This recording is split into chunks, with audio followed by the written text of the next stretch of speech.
recognized. I rise today to offer a straightforward motion to provide certainty to American families and businesses. As we all know, late last month, after a lot of drawn-out drama, we enacted a short-term extension of the payroll tax cut, of unemployment insurance, and the so-called doc fix.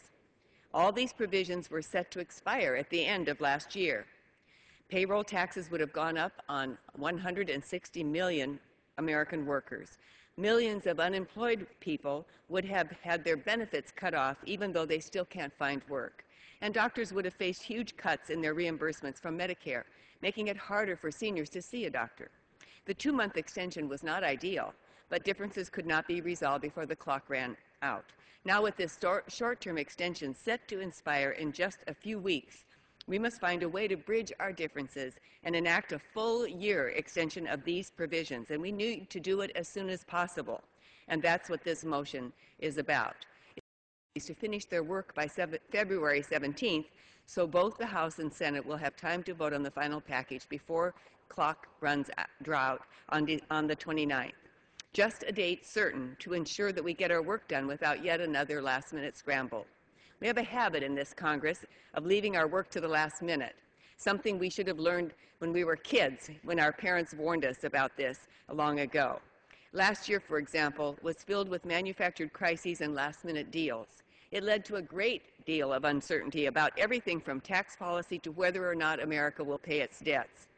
And this uncertainty has affected our economy and our efforts to create jobs. I know we can do better. I know we must do better.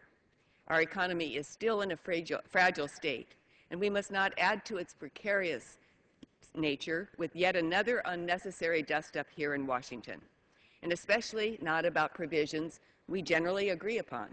For example, extending the payroll tax cut for 160 million Americans will put $1,000 more in their paychecks for this worker in this coming year.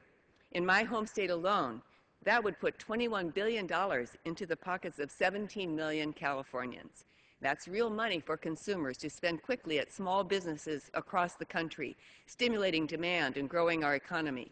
Now, economists from both sides, from every perspective, agree that this payroll extension is critical to maintaining our recovery and critical to extending new jobs. In addition, there is a general agreement about the need to extend unemployment benefits. This affects about 4.5 million Americans who would lose their unemployment benefits if we don't get our work done in time. Never before have we allowed emergency unemployment benefits to expire while unemployment remains so high. Millions of middle-class workers and their families depend upon emergency unemployment benefits to feed their families, to put gas in their cars, to keep their houses warm. Once again, extending these benefits helps create jobs, helps to grow our economy. According to Mark Zandi, every dollar of unemployment benefits creates $1.65 in economic demand. That's not rhetoric, it's a fact. And finally, Mr. Speaker, we all agree that the need to ensure our doctors don't see a draconian cut in their Medicare reimbursements. Such a cut would affect the health care of nearly 50 million seniors who could lose access to their doctors if we don't complete our work on time.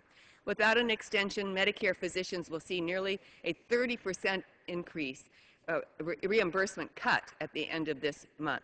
And of course, this is something we face every year, which is why I have always supported a permanent fix to the SGR.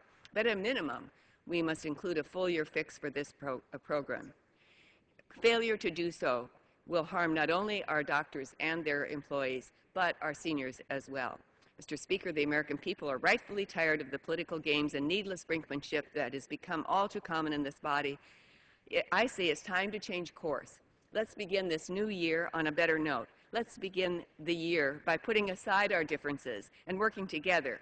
Let's complete the new year. Let's begin the new year by completing the work that we all were set here to do. And let's do it on time and without unnecessary drama. And let's begin the new year by helping middle-class families and small businesses stay afloat in these tough times. It's way too important to wait until the last minute. Millions of American workers, business owners, and families are depending on us. The time to act is now. I urge my colleagues to support this motion to ensure that we get our work done on time, and I reserve my time. Gentlewoman reserves.